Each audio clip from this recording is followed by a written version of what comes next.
tell me your testimony. How'd you come to Jesus? Okay.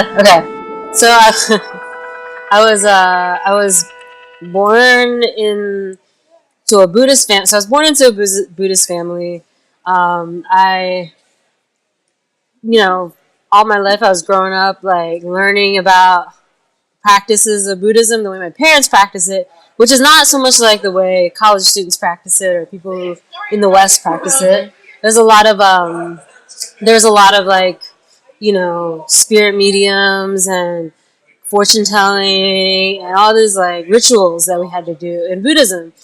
And I feel like when times were hard, we were actually in the United States, and there was a Christian family. There were Christian families that were like, "Oh, you should take your daughter to church, or we'll take your daughter to church because that will be where she gets to hang out with other little kids." And my parents were like, "Yeah, sure." They trusted as a family friend, and they knew that my parents were going through things.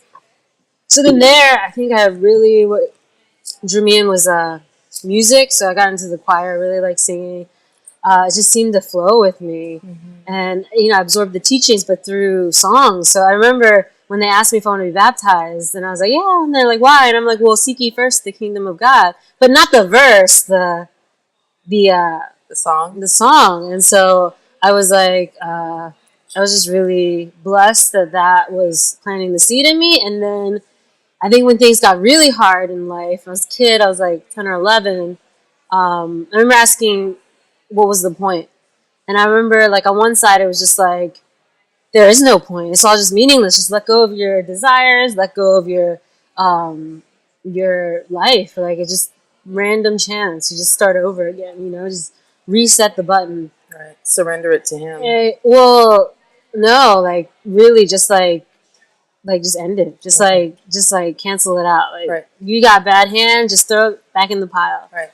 And then what happened was I came back at God with that question, saying that, okay, but I've been to these Sunday schools. There wasn't like Sunday schools. I wasn't part of any other Sunday schools for other religions, but for Christianity, they gave you like at least a foundation. So I would just be like, okay, well, everything in your world is very colorful and perfect and like loving and full of abundance.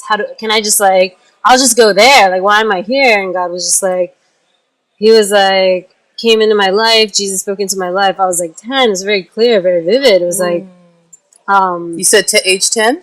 Yeah, I was at 10. And then he just said, no, like, it's not meaningless. It's meaningful. Mm-hmm. It's just that the examples that you've been given are all people living for themselves. And that's not a meaningful way. It's not how I created them to live. Right. And he was like, he's like, I could take you now. We can go to the land of plenty. But what if like there's 5 people you're supposed to help? Like, what if 5 people's salvation depends on you sticking it out for another 90 years? Right. Are you willing to stick it out for? You still have the abundance. The eternity's still there. Yeah, you got the get out of hell free card. Yeah, so like it's like, are you able to just stay for another 90 years? Because there's things that I've created you to do that I haven't like had anybody else do before you were born, and nobody will accomplish these things after you're born. Right. So you're the only person responsible. And at that point, I was just like, wow, like, God, I asked God, if you gave me something to live for, I'll give my life to it.